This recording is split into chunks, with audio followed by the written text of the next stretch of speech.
कॅल्कच्या basic data manipulation वरील ट्युटोरियलमध्ये आपले स्वागत. या ट्युटोरियलमध्ये आपण शिकणार आहोत फॉर्म्युला वापरण्यासंबंधी प्राथमिक परिचय, कॉलम सॉर्ट करणे, डेटा फिल्टर बद्दलची प्राथमिक माहिती. येथे आपण उबुंटू लिनक्स व्हर्जन 10.04 ही ऑपरेटिंग सिस्टीम आणि LibreOffice 334 वापरणार आहोत. कॅल्कमध्ये वापरल्या जाणाऱ्या प्राथमिक सूत्रांच्या माहितीने ट्युटोरियलला सुरुवात करू. सूत्रे फॉर्म्युला म्हणजे समीकरणे ह्यात संख्या आणि व्हेरिएबल्सचा वापर करतात.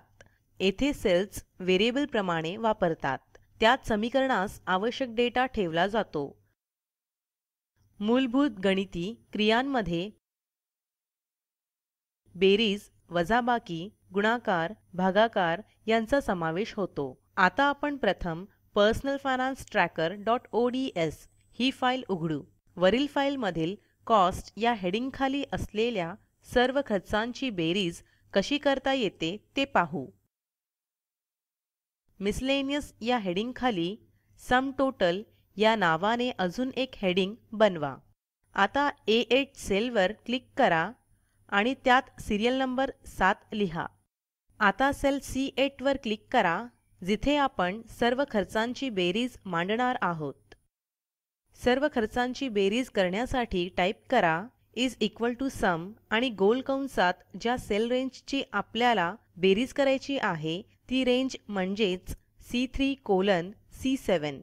आता एंटर दाबा.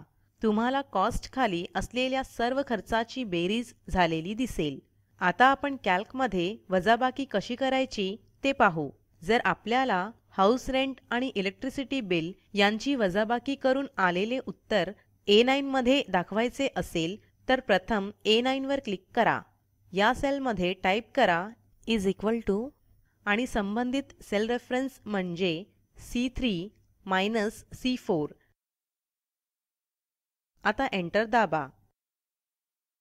आपल्याला दिसेल की दोन सेल रेफरन्समधील खर्चांची वजाबाकी होऊन उत्तर A9 मध्ये आलेले असेल. आपण केलेले बदल अंडू करू. अशाच पद्धतीने आपण भागाकार किंवा गुणाकारही करू शकतो. स्प्रेडशीटमध्ये असलेली अजून एक प्राथमिक क्रिया म्हणजे सरासरी. आता ती कशा पद्धतीने करतात ते पाहू. सम टोटल सेलच्या खाली एव्हरेज या नावाने नवीन हेडिंग बनवा. येथे आपण सर्व खर्चाची सरासरी काढणार आहोत. आता C9 सेलवर क्लिक करा आणि टाईप करा इज इक्वल टू एव्हरेज आणि कंसात कॉस्ट. कीबोर्डवरील एंटर दाबा. या सेलमध्ये तुम्हाला कॉस्ट या कॉलमची सरासरी दिसेल. आपण केलेले बदल पुन्हा अंडू करूया. असेच आपण रो मधील सेल्सची सरासरी काढू शकतो. फॉर्म्युला आणि ऑपरेटर्स बद्दल ॲडव्हान्स ट्युटोरियलमध्ये शिकू. आता कॅल्कमध्ये डेटा सॉर्ट कसा करतात ते पाहू. सॉर्टद्वारे दृश्य सेल्सची क्रमवारी आपण इच्छेनुसार बदलू शकतो. इथे आपल्याला एकापुढे एक असे 3 पर्यंत निकष वापरून डेटा सॉर्ट करता येतो. डेटामधील विशिष्ट आयटम शोधण्यासाठी सॉर्टिंग व फिल्टर उपयोगी होतात.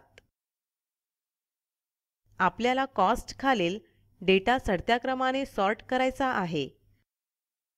सॉर्ट करायचे सेल्स सिलेक्ट करण्यासाठी कॉस्ट या सेलवर क्लिक करू.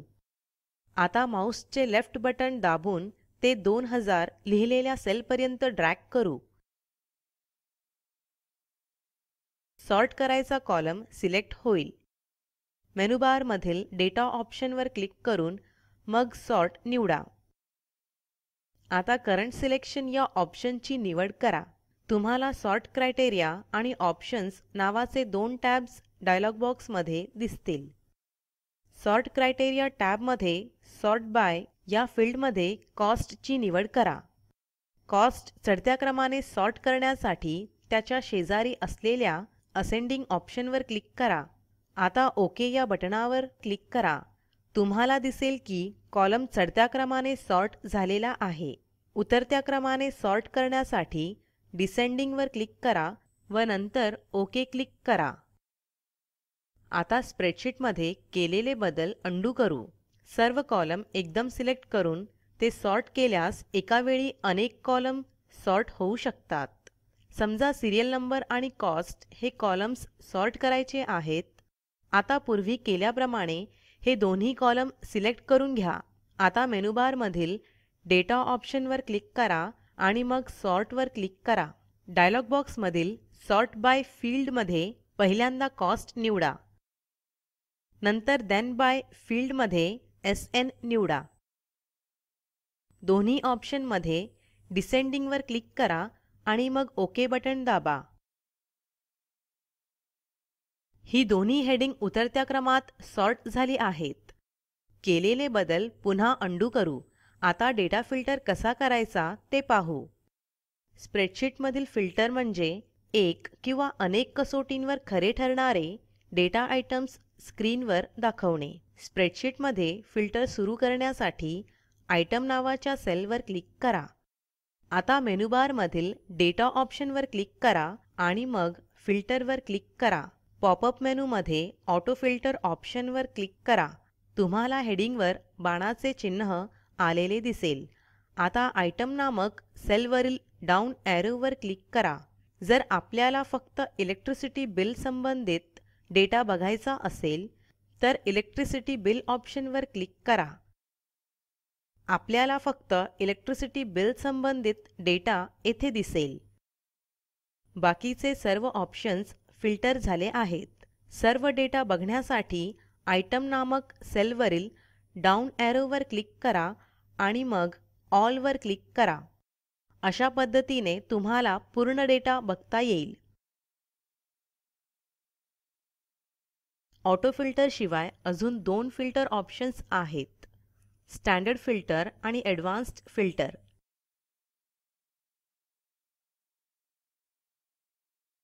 आपण या पाठाच्या अंतिम टप्प्यात पोहोचलो आहोत.